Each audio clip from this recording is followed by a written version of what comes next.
Borthakur IS academy প্ৰস্তুতি আৰু অধ্যয়নৰ নিৰ্ভৰযোগ্য ঠিকনা। Hello everyone, welcome to the Hindu analysis for 12th June 2021. Let us begin with the first article today. Center unlikely to allow return for 4 Kerala women who joined Islamic State. So 4 Indian women who are currently lodged in an Afghanistan prison, who had actually accompanied their husbands to join Islamic State in Kosran province, are unlikely to be allowed to return to the country now, according to senior government officials. So these 4 women are currently in a jail in Afghanistan. Few years back, in between 2016 to 2018, all 4 of them traveled to a place in Afghanistan with their husbands to join the Islamic State.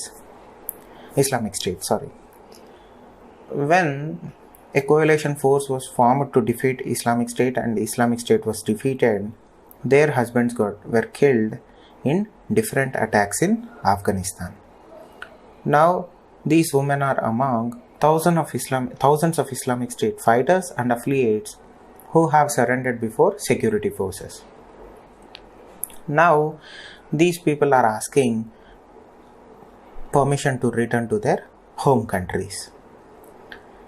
This is a problem that many countries are facing right now. What to do with their citizens who left their country to join Islamic State and fight for that terrorist outfit?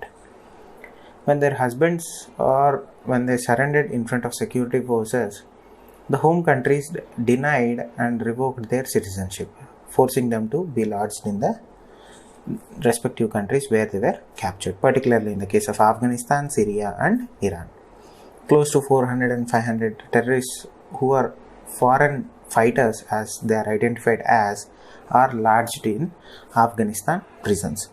Out of them, 4 are Indian, and particularly in this case, these women's husbands along with them fought for Islamic State and their husbands were killed, and now they are left with their children in prisons. And the Indian government has been pretty clear that these people have been radicalized beyond de-radicalization or beyond a point where they can be rescued, and the agencies are clear that you shouldn't allow them.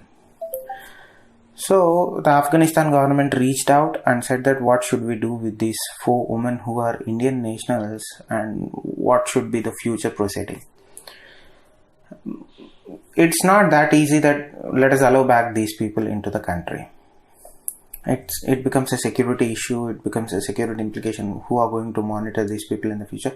There are a lot of ifs and buts that are attached to the decision to be made here. But nonetheless, our intelligence agencies and security agencies are against this decision, because in 2019, when Afghanistan government informed that you have Indians in their custody who are Islamic State fighters, when our agencies went and interviewed them, they were shocked to find to an extent to the level of which these people were radicalized too, and they clearly see these people as a threat.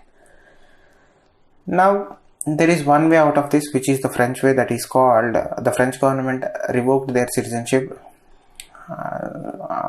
requested the government under which they are in custody of. For example, in the case of Afghanistan, the French government requested the Afghan government to file charges and take them to the court in that country.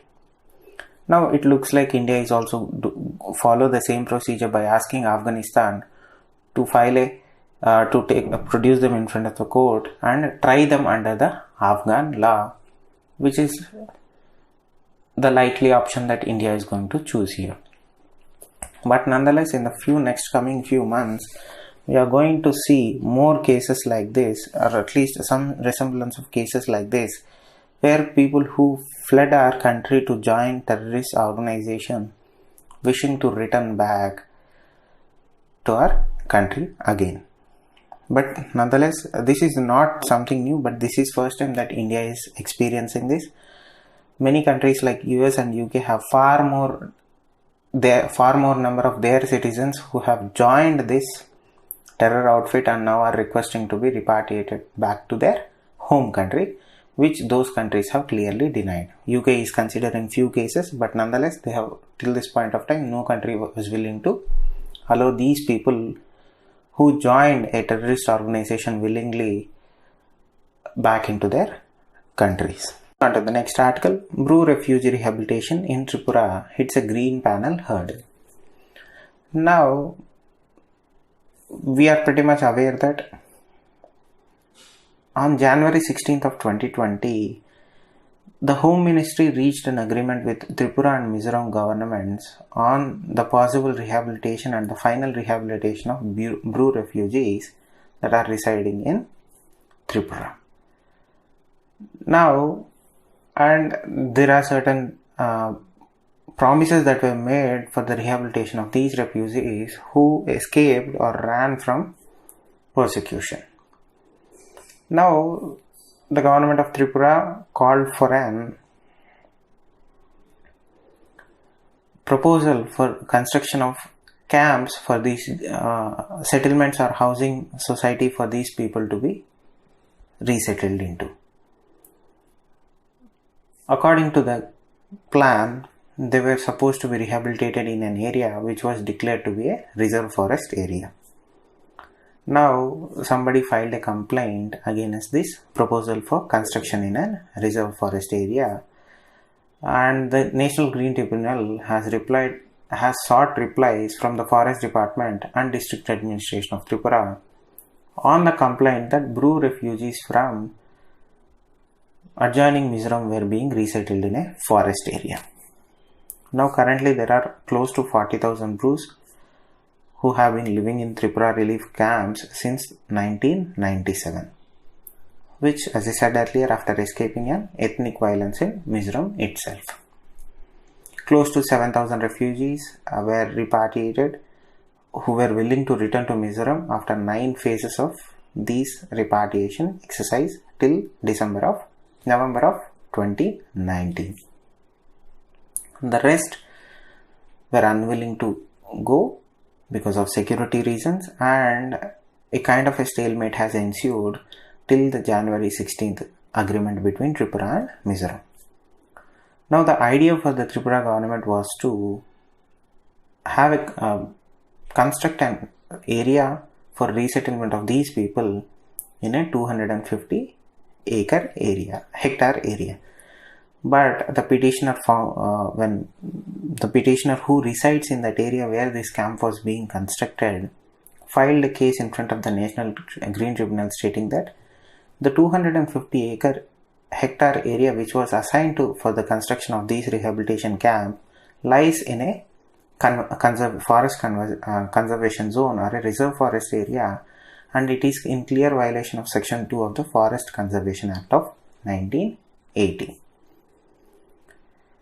So, 2 things here. One, at least the government intends to go through with the agreement that had reached with both the parties and the central government, and there would be a solution for these refugees who have been living out of their bags for last 10 to 15 years. But this is a small hurdle in the long scheme of things, but nonetheless, the governments do sincerely hope that this issue would be resolved in the near future.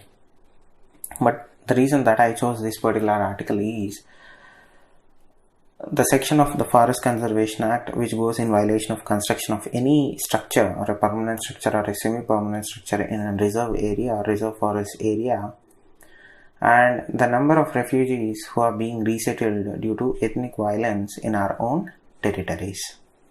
Moving on to the next article. HC upholds CCI order to probe Amazon and Flipkart. So, in January of 2020, the Competition Commission of India ordered an investigation or ordered for a conduct of investigation into the anti-competitive agreements that both Flipkart and Amazon reached. The Commission felt that they were in clear violation of anti-competitive provisions of Competitions Act of 2002, and he ordered an investigation to be done with the agreements both Amazon and Flipkart reached. But both Amazon and Flipkart filed petitions against the CCI order on the probe which was ordered by the CCI through its Director General. Now the High Court has clearly said that they did not find any violation in the order that was issued by CCI. This was filed in the Karnataka High Court, and the Karnataka High Court clearly held that there was no violations, and it is expected that the investigation be done at this point of time. What was the reason why CCI had to order an investigation into the agreements that were done between Amazon and Flipkart? The CCI felt that whatever the agreements these two companies reached during that point of time were against the rules and spirits of the Competitions Act of 2002. Now they reached an agreement where they were working in tandem while ordering or vacating the stay that was granted to Amazon and Flipkart. The High Court observed that it is expected that an ordinary director directing investigation by supported by some reasoning, meaning when the Director General ordered some probe, there must be some reasoning to this, and therefore it would be unwise to prejudge the issue raised by the petitioners in these writ petitions at this stage and scuttle the investigation. Now they have impunged orders does not call for any interference so that the investigation can proceed. Now this is again in terms of how businesses are treated and how legal system works in India in terms of restoring faith in companies, because this is one factor where when foreign investments come into India or in any country, they look at the legal discourse in a country, because if they feel that they are threatened or the legal guarantees do not exist in the form of judiciary, they won't come into our country for investing in India. Moving on to the next article, refocused vaccination campaigns are possible. Now when we talk about mass vaccination drives of the entire population, the thing that comes to the surface is equity of vaccination. Now one thing that you have to understand at this point of time is India is still experiencing a severe shortage of vaccinations, but those things are looking to change in the next coming few months. Now the government should focus on vaccinating people who are at the risk of severe disease and are highly vulnerable to this COVID-19 pandemic. Now the government should prioritize vaccination of people based on the risk of the severity of the disease and the need that the citizenry is in. So when you are choosing which group of people should be vaccinated first, these principles should play in their minds. That is how equity in vaccination or equity in any part of program is achieved through. Now, local governments and municipalities should also prioritize vaccines for historically marginalized by focusing through the lens of equity and justice. What do you mean by focusing through a lens of equity and justice? So the simple answer to this is, when you are rolling out vaccine doses, it shouldn't create any differences and it should avoid creation of any new differences in vaccine uptake. So when you are thinking about vaccinating people, you should also think about the marginalized groups in one set of lens and the rest of the country in the other set of the lens. You have to find some sort of equity or equality or balance when you are trying to vaccinate your citizenry. Now the Chhattisgarh government decided that they are going to prioritize ration card holders specifically because they are poor. And often they live in a multi-generation households which are larger, putting them at higher risk of infection. And the Chhattisgarh government also observed that they often lack access to mobile phones and internet, which are necessary for our current method of registration, which is through CoWIN platform. The High Court of Chhattisgarh clearly indicated that This particular plan of Chhattisgarh, though is good in intentions, but it is in the risk of creating an unequal and unjust form of vaccination. Meaning, it clearly asked the Chhattisgarh government to vaccinate non-ration card holder people also simultaneously with the ration card holders. Don't prioritize ration card holders, prioritize them all while vaccinating the rest of the population who are not ration card holders also. So do it equally. Prioritize one section, target them, give them free vaccination, all while maintaining a balance with non-ration card holders was the view of the High Court of Chhattisgarh. Now, one thing that has been at the forefront of vaccination with in Indian terms, though the vaccine shortage is one, the next critical one where High Courts and Supreme Courts have been shouting out of their roofs was the digital divide. When the Chhattisgarh government was talking about living of larger households, lack of internet, lack of mobile phones, the problem with the current structure of registration is the CoWIN platform, the only digital platform. And you have to agree, and majority of the Indian population indeed agrees that not everybody has access or understanding or awareness as to how to use CoWIN platform in the first place. They don't even have access to the CoWIN platform because they don't have a digital network or a digital device in front of them, or at least have access to one nearby. Now, it falls upon the government and ourselves that we should ensure we remove barriers that are placed in front of the vaccination drive for the most vulnerable parts of India to minimize preventable diseases and deaths. So this divide or this concept of equity and justice doesn't need to stop with the COVID-19 platform or COVID-19 vaccination. It has to be extended to all facets of healthcare system in India. The divide that we are talking about is the digital divide along with social barriers that are put in place because of lack of access, lack of awareness and lack of facilities. Now we should put a focus on prioritizing people who are marginalized and engaging with them through spokespeople who can speak their language, who can identify with their culture, who can identify with their fears and engage them in an effective risk communication policy so that these marginalized communities do not run away from vaccination.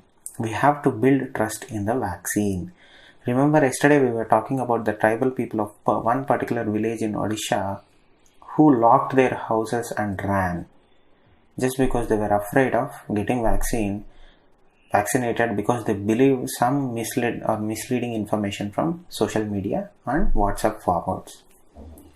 That is why we need an intermediary between the administration and the population who, like spokespeople, who can understand their language, who can speak their language, who can identify with their culture and engage through them with these communities so that we build or rebuild trust in the vaccine. That is one way to get an equity and just vaccination drive. One of the problems that Indian statisticians and Indian policymakers have been experiencing is the lack of data to create models for any possible scenario. One of the reasons is India does not regularly report even gender disaggregated data. When vaccination drive was kicked into high gear, one of the discrepancies was found in terms of how many women were getting vaccinated and how many men were getting vaccinated. We need to look at vaccination not only from the perspective of marginalized communities, we have to look at it through the lens of gender disparities also. It doesn't mean that one gender is getting vaccinated and the other gender is being neglected. It has to be done in that sense also. So a holistic approach and an equal based approach, everybody is eligible, everybody should be vaccinated.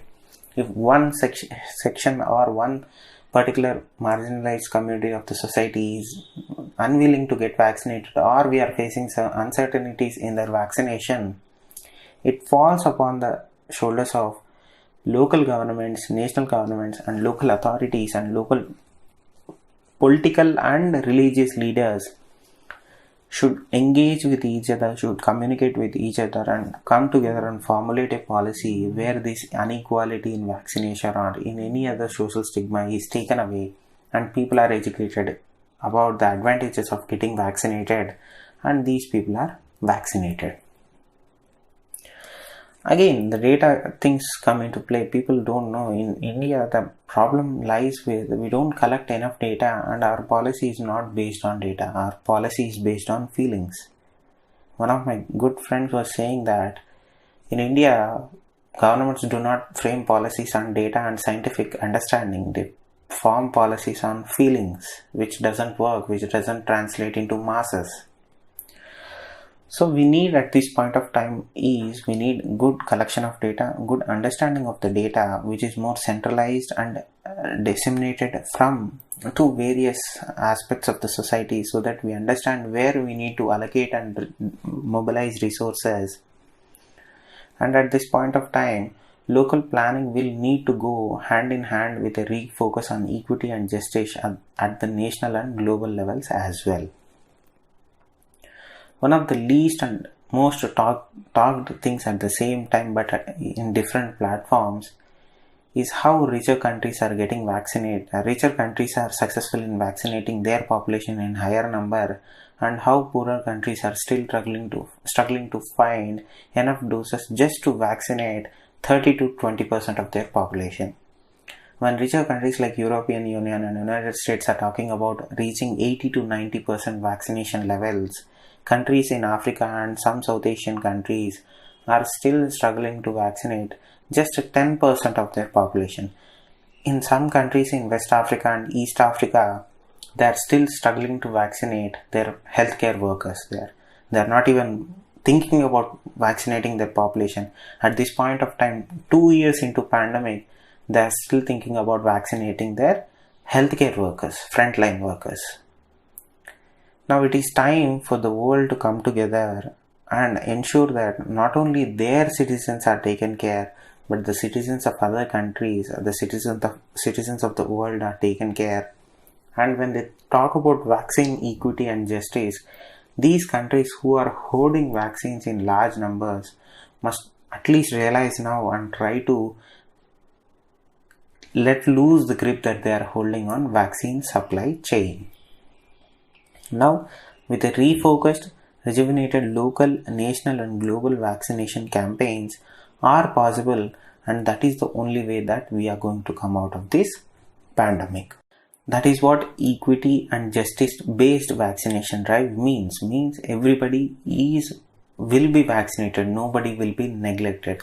When the policy is being framed, the policy is framed in such a way that the marginalized communities are prioritized along with others. Nobody is left behind. Moving on to the next article. How will food reach migrants without ration cards? Asks Supreme Court. Now the Supreme Court, since the beginning of the first wave or the second wave, in both the cases the Supreme Court has been directing and asking the central government and state governments to create a database. Till now there has been a delay of creation of this database to identify and register migrant workers and other vulnerable sections of the society. Particularly the concentration was on migrant workers. The government has decided that they are going to give free ration to ration card holders. Now the court is asking two things.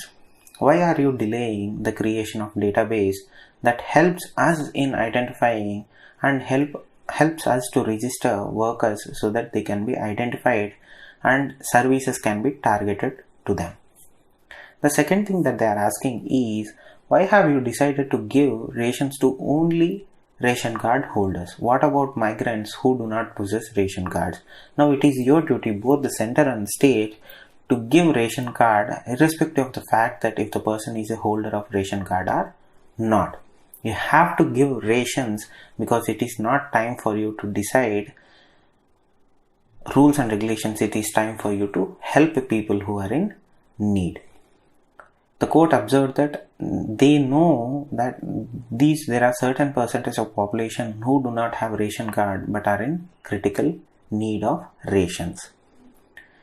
That is why the court asked, why are you still creating these hurdles for people who do not have ration cards?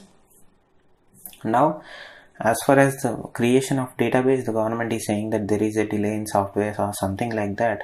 Otherwise, they would have created the database long back. Due to software issues, there is a delay. But nonetheless, it has been more than 5 to 6 months since we have observed central government and state governments coming with the idea of a database, but none have realized so far. And as far as the distribution of ration to people who do not possess ration cards, it is again a case for these governments, both central and state, to react in a faster way.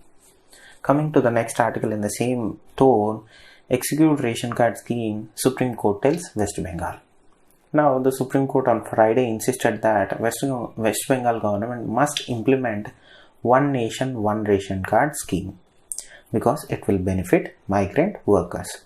Now, according to One Ration Card, One Nation scheme or One Nation, One Ration Card scheme, people can access, ration card holders can access food grains in any fair price shop anywhere in the country, no matter where their ration card is registered. West Bengal has been pushing against this idea for reasons known to them alone. Now, in a suo motu hearing that Supreme Court took it upon itself to address the needs of these migrant workers in the West Bengal state, they said that irrespective of how you feel about the policy itself, you must implement the One Nation, One Ration Card scheme. As far as how the state is going to implement the scheme, they have been pushing back at it till now. I think with the Supreme Court decision and Supreme Court order, they will implement the scheme. And at least in the case of in the state of West Bengal, these migrant workers who have been denied access to migrant fair price shops because their ration cards are not from West Bengal will now finally have access to rations in West Bengal.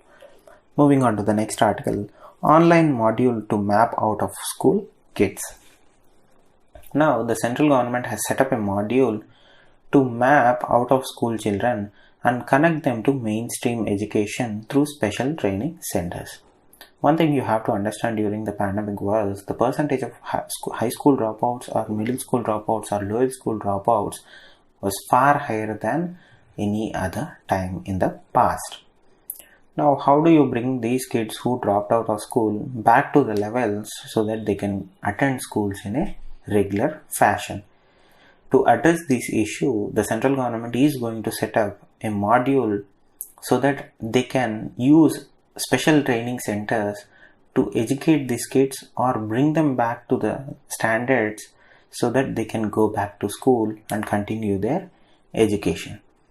Now, the central government has written to states asking them to upload data about all out of school children at block level for monitoring purposes. Again, India suffers from data collection paralysis. I think this is a good step in understanding how many kids and how many children are dropouts and who have left school for various reasons. Now the idea is they would be creating an online module and they would be disseminating this online module through special training centers. The idea is that this bridge module or this online module would act as a bridge course for these out of school children between the years of 16 and 18. When they drop out of school, they generally fall behind in syllabus or in education. Now they want to bridge that gap with the help of this bridge course to bring them to the same speed or same level as in school syllabus. Moving on to the next article, G7 to pledge 1 billion vaccine shots for the world. Now, US President has committed that he is going to purchase 500 million doses and distribute it to countries through COVAX mechanism who are in need of vaccines. And along with him, Prime Minister Britain Prime Minister Johnson also committed 100 million doses to poorer countries through COVAX mechanism. Now G7 is taking place in United Kingdom, and G7 leaders who met in England agreed that put together they are going to supply close to 1 billion vaccines to poorer parts of the world to continue their vaccination. Again, remember, these are the G7 countries, or these are the 7 countries who are currently resisting India's and South Africa's TRIPS waiver in World Trade Organization. It's little bit ironic that these countries are promising 1 billion vaccines while they are blocking an active petition or active proposal in front of the World Trade Organization that ensures that the poorer countries not only receive 1 billion vaccines, but these countries can produce their own vaccines for the next 3 years in unlimited numbers. So it's kind of ironic that these people are at one hand saying that we are going to help every country, at the same time preventing the very nature or very proposal that would save hundreds and thousands of lives in the next coming months. So that is irony here. Moving on to the next article, Finance Ministry tightens belt, tells Minister to cut controllable expenditure by 20%. Now the Finance Ministry has told other ministries to slash controllable spending by 20% and drop other wasteful expenditure, introducing fresh austerity steps. We are going to breach the fiscal deficit target for this year following the second wave of COVID-19. Now the Finance Ministry has asked all ministries to take necessary steps so that the wasteful expenditure that they see on every yearly basis, to aim for at least 20% reduction in controllable expenditure. Now this is again in terms of way showing that we are also trying to control our waste expenses. The other departments and other ministries and other states also should follow the suit. But nonetheless, the fiscal deficit, I am pretty sure that the government is going to breach the fiscal deficit target for this year because the situation or the economic conditions are like that. But nonetheless, if the ministry is saying that we are going to tighten our belt to cut out expenses so that we don't breach the fiscal deficit target that we have set ourselves for this year, means it's a step forward that they realize that the economy is in that phase, and any wasteful expenditure from the government itself doesn't look well on the optics itself. Thank you. Stay safe. Namaste. Borthakur IAS academy প্ৰস্তুতি আৰু অধ্যয়নৰ নিৰ্ভৰযোগ্য ঠিকনা। Borthakur IAS academy.